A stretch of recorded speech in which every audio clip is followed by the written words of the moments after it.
This is Jarrod Horak, and in this Road to the 2024 Kentucky Derby video, I'm going to analyze the Remington Springboard Mile at Remington Park, and this race will be run Friday, December 15th, 2023.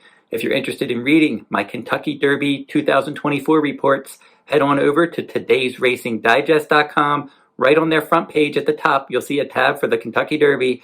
Click on that Kentucky Derby tab. It will take you over to the Digest Kentucky Derby page, and you'll be able to read all of my Kentucky Oaks and Kentucky Derby reports.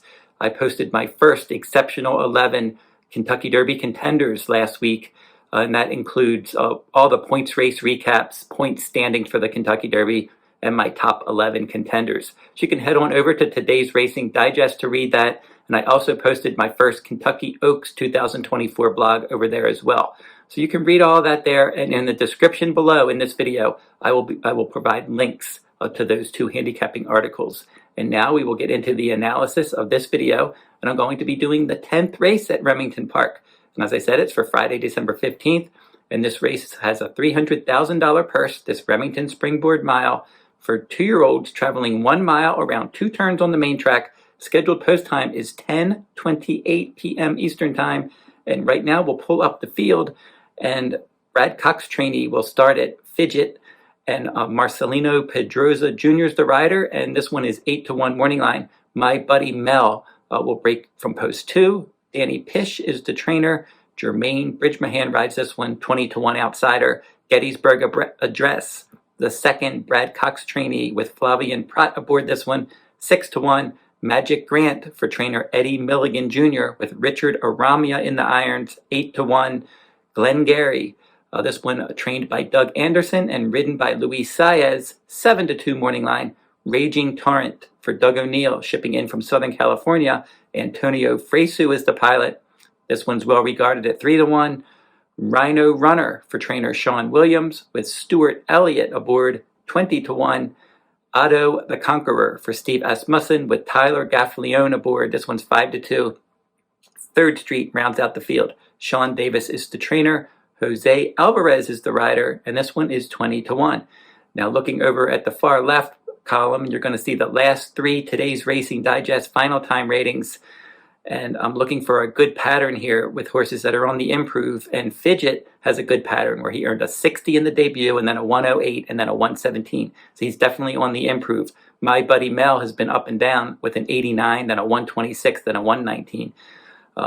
Gettysburg Address has only run twice, and he did earn an improved rating second time out. Same goes for Magic Grant. Nice rating last time out. Glengarry, the fastest horse overall on paper, he earned his best number second time out. The number dipped last time, but he is 3 for 3, and he keeps winning races. Raging Torrent's just kind of stuck in a holding pattern. He hasn't really been improving at this point. Rhino Runner improved second time out. Then you have Otto the Conqueror, earned gradually improved speed ratings in each of his 3 starts. That's a good pattern. And then you have finally on the outside 3rd Street. This one ran fast, relatively fast in the debut, not as fast second time out. Then improved the number last time. So he's kind of on an up and down yo-yo pattern. So now we'll look at the top contenders in this race, and then I will give out my top choice. I think both Brad Cox trainees at least demand some kind of respect in here. Fidget from the inside post, he was 7th, beaten 15 lengths in his debut, but then he came back and he won his last 2 starts, and he added blinkers, and that began the improvement. And when he added blinkers second time out in a 1-mile turf race at Horseshoe, Indianapolis, he was able to win that race, battling on the pace by a neck. First start against winners, an allowance race last time out on the main track at Indiana. He ended up in that race battling on the pace and winning by a length there. So he's one that should be up on the pace from the inside post, and he proved he could handle dirt last time, but he's definitely going to have to continue that improving pattern if he expects to beat this field. Now Brad Cox's second horse in here, Gettysburg Address. This one definitely has a chance in here. His debut, he won at 6 furlongs. He seems like, if you look at his pedigree, that he could get better as he gets more experience. But he did win his 6 furlong debut at 8-1, so he wasn't really expected to run well according to the bettors, but he did run well, and he won that race by 3/4 of a length after stalking the pace. And then in his second career start, his career debut was on August 6th, and then he didn't run again until October 29th. He caught the slop in the Street Scent Stakes, and from the inside post, They just went on with it. Flavien Prat was aboard for the first time. He tried to wire the field. He couldn't keep going, and he weakened in the stretch. He finished fourth, beaten 7 lengths. He could be fitter now in his second two-turn start. He'll probably end up stalking the pace in here. Now, Magic Grant did look good, winning the Clever Trevor Stakes, breaking his maiden, removing blinkers. He was 23-1 that day, and he rallied from 12 lengths back to win going away by 4.5 lengths. So he stretches out after 2 sprints. They paid $300,000 for this son of good magic. Wouldn't be shocked if he was competitive in here. He's going to need some pace help. He probably will get some. Now, Glengarry is one of the horses to beat. He is 7-2 morning line. Wouldn't be surprised if they made this horse the favorite. He looked good in his debut, winning by 5 lengths. Now, this is an Iowa bred, and he beat Open Company in his Prairie Meadows debut easily at 30 cents on the dollar. Second time out, the Iowa Cradle Stakes restricted the state breds, again at Prairie Meadows, and he dominated that one. He was the favorite, and he won by 12 lengths. He took on Open Company in the Bowman Mill Stakes at Keeneland last time out, and in that race, in that Bowman Mill on October 28th, he was able this time to chase from second. He didn't take the lead, so he chased from second, and he took over, and he was able to win that race. Now, he didn't dominate like his other races. He won that one by a half length. So that was a solid enough effort, but it wasn't quite as fast as his other races, but it was a good effort. He came from a little bit off the pace. So he did win that Bowman Mill, and all 3 of his starts were at 6 furlongs. And horses exiting the Bowman Mill, Valentine Candy ended up finishing 3rd there. He came back and won the Advent Stakes at Oaklawn Park, and Patriot Spirit was 4th in the Bowman Mill, and then he came back to win the inaugural stakes at Tampa Bay Downs. So Glengarry exits a productive race, and I wouldn't be surprised if he ran well here if he can handle the added ground. Raging Torrent in from Southern California, removing blinkers in here after he added blinkers in the American Pharoah Stakes, and he was beaten 12 lengths after chasing the pace. He won his career debut at 5 furlongs, 3 graded starts since then. In the Best Pal, he was 3rd, beaten 8 lengths.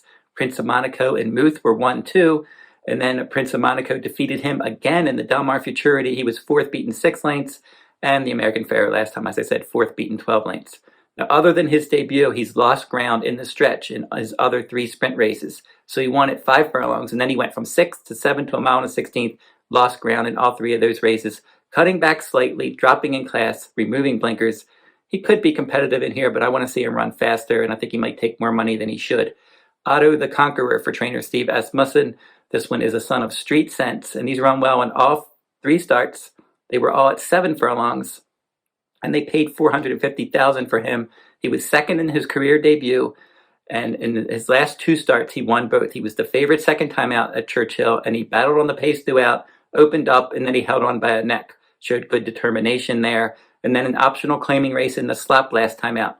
In that race at Churchill Downs, he was able to get out there and set the pace, dominate, and win by 4 lengths.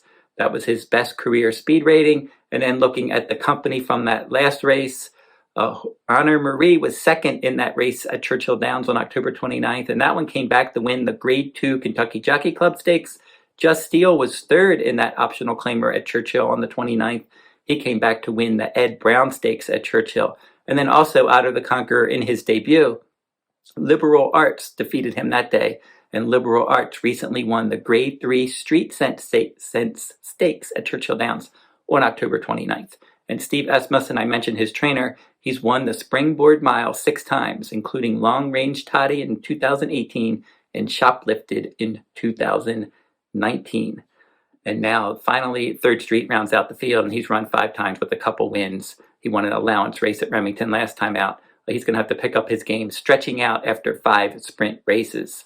So I think this comes down to the 2 Brad Cox trainees, Glengarry and Otto the Conqueror. And I'm going to go with Otto the Conqueror as my top choice. I like the angles. Asmussen's won this race. He's had a lot of success 6 times, as I said. This horse faced a recent graded winner in Liberal Arts in his debut. 2 next out stakes winners from his last start. He's run well in all 3 starts. And if he can handle that little bit of an extra distance, maybe he can get the job done. My big difference between Otto the Conqueror and Glengarry, if I'm breaking down those 2, Glengarry's 3 races were at 6 furlongs. Otto the Conqueror's 3 races were at 7 furlongs. I give him the slight edge there. So I'll go with Otto the Conqueror as my top choice in here, but definitely also include Glengarry. I think that's one's a contender. Fidget and a Gettysburg address. I think those two for Bradcocks could end up outrunning their odds a bit. So don't forget to like, subscribe, and comment if you like this horse racing content. And that will wrap up this look at the Remington Springboard Mile. And I'm going to be doing later this week. Check out my YouTube channel for another Road to the Kentucky Derby video. I'm going to do the Los Al Futurity at Los Alamitos Racecourse. Until I see you next time, good luck at the races.